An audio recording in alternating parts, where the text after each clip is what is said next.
Hello, everyone. This is Brother Robbie Kirkham, minister of the gospel. I've been presenting my beliefs about the end times. In fact, I believe we're very near.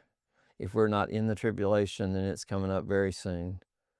What happened in Israel a few weeks ago, if that's not the covenant with many spoken about in Daniel chapter 9, verse 27, if it's not, then we're right on the horizon of that when the Abraham Accords are strengthened in the coming months.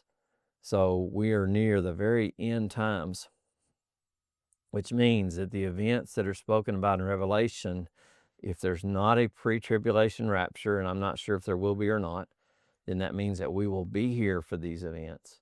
And so it's very important that we're prepared. It's very important that we're trying to get our families prepared. It's very important that you warn those that you love that we are there, we are here. This is the time. They don't have decades and decades to live. We are the terminal generation that are living in the end times. In part 11 of this series, this is from Revelation 6, the breaking of the seals and the four horsemen, and then I'll also go into some common myths about the Antichrist. All right, if you've been following this set of videos, you know that I believe that Donald J. Trump, our president, is the end-time Antichrist. Now, in Revelation 6, it talks about seals being broken. For some reason or another, Mr. Trump, who does not seem to have a lot of biblical knowledge, makes these references to seals being broken. And this one was when he was being prosecuted under the Biden administration. And he said, now that the seal is broken, he said. He mentions that again, talking about special counsel Jack Smith. The seal is now broken, he said at his speech back in 2023. Okay, what's he talking about? Revelation 6:1, as I watched as the Lamb opened the first of the seven seals, then I heard one of the four living creatures say in a voice like thunder, "Come." I looked, and there before me was a white horse. Its rider held a bow, and he was given a crown, and he rode out as a conqueror bent on conquest. Okay, so pictured a rider on a white horse. Okay, this is not Jesus. This is the false Jesus. Okay, so the rider had a bow, he was given a crown, and he rode out as a conqueror bent on conquest. You should notice that there's no mention of arrows. So it's perhaps that the bow represents military or economic strength, but may not represent war. So the conquering and the conquest may not be militarily so much. But anyway, this is the Antichrist. So Mr. Trump's talking about the seals being broken. Notice I said a bow without arrows. And through his policy, he shall cause craft to prosper in his hand, and he shall magnify himself in his heart. Again, that's something we see clearly in the president. And by peace shall destroy many. So what is the president advocating right now? Peace.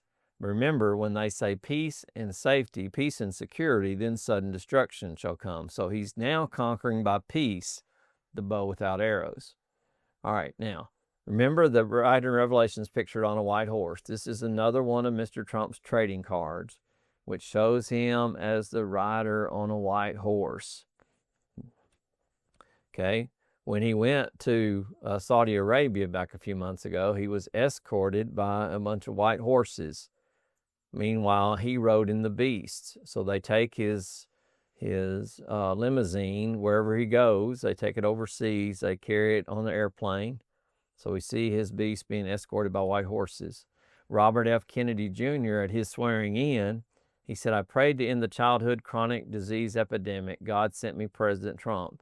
And he goes on to say, we need a man on a white horse now. And he was talking about Trump. So Mr. Trump is considered, in these comparisons, the man on the white horse. He has a digital trading card that shows him with a bow. Okay, did he receive a crown? Yes. The Israel Heritage Foundation gave him a crown. So we see him on a white horse with a bow, receiving a crown, fulfilling Revelation 6:2.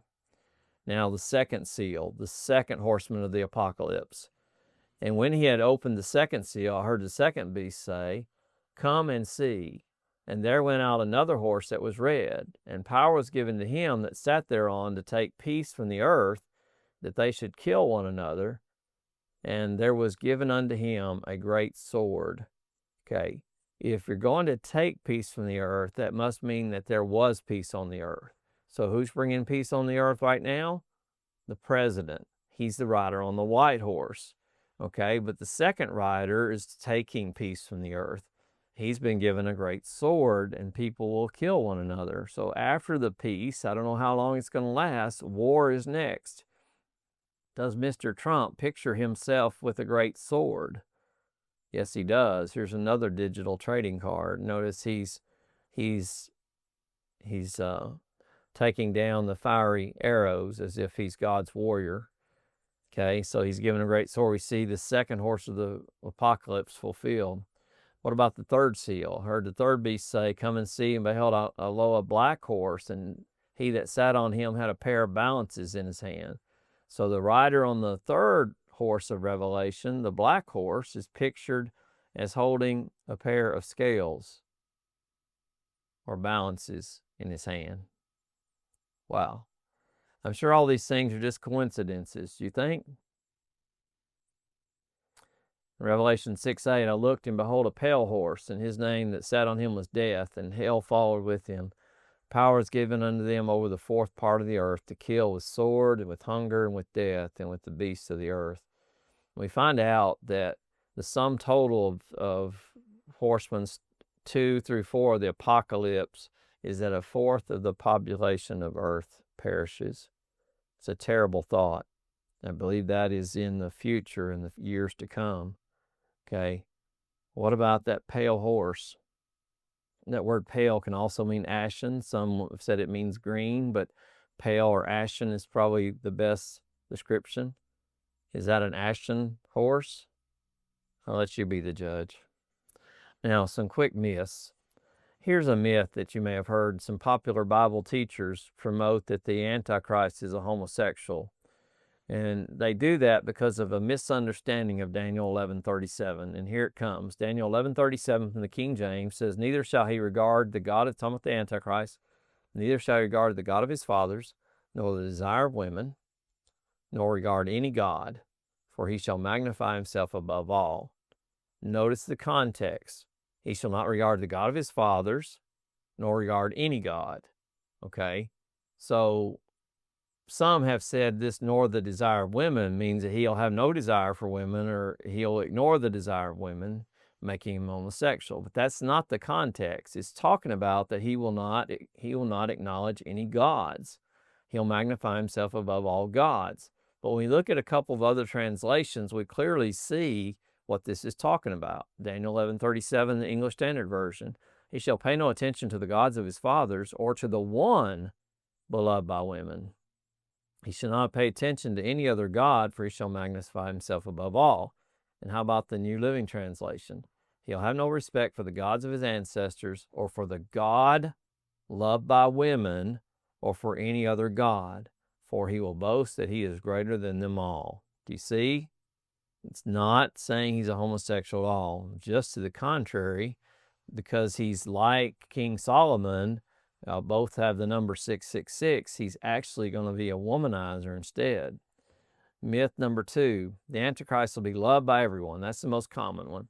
The Bible does not say this. The closest reference is Revelation 13. The whole world wondered or marveled after the beast. However, this is likely after he is risen from the abyss or the bottomless pit. No politician on earth will be loved by everybody.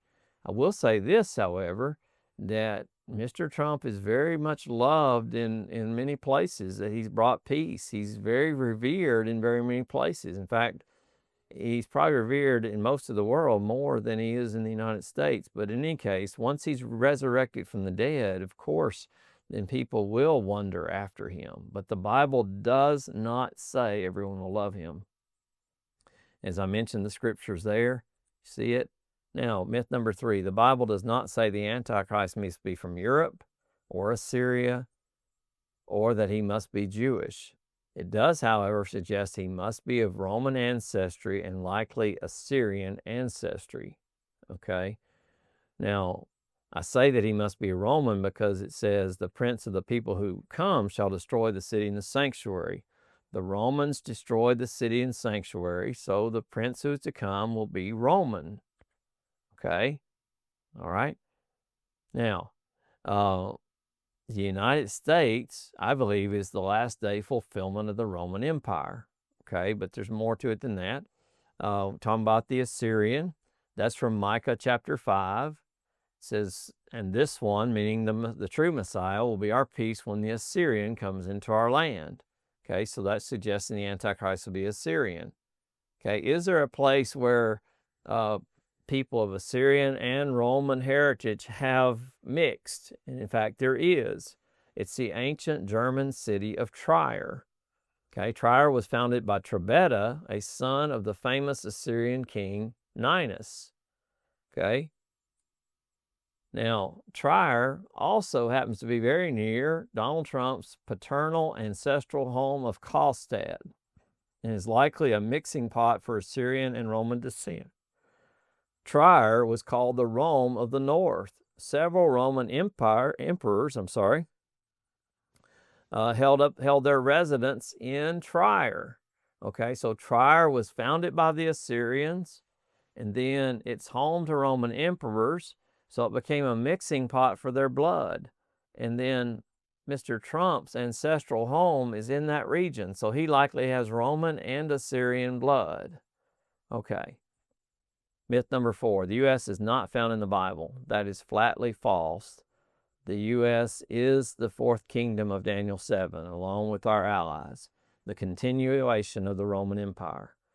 We are the last days fulfillment of Rome and Babylon, and you could say Assyria as well. All the great empires of the past are fulfilled finally in the end-time beast empire. So the United States is that great power.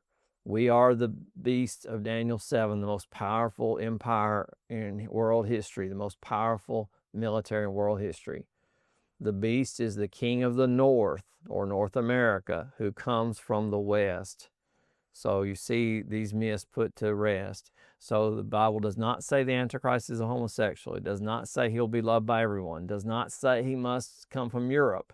But I will say this, Mr. Trump's mother was from Europe. His father was conceived in Europe, but born in New York. So he often touts his European heritage, just for example. And finally, myth number 4, the U.S. is not found in the Bible. That is absolutely not true. We are plain as day right there in the Bible. We are the end-time fulfillment of Rome and Babylon, the final beast empire. And we see this comparison to Rome. This is from Elon Musk. America was founded to be the true successor of ancient Rome. He shows you the comparison of the eagles, the layout of the cities, the government. We have lots of Latin phrases on our Great Seal and our money, etc. On our seal, it says Novus Ordo Seclorum, which means a new order of the ages, a new world order, in other words, on the Great Seal of the United States.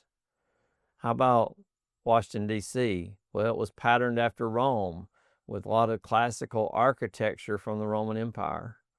And we see in this article from Salon 8 striking parallels between the U.S. and the Roman Empire. We are that final Roman Empire.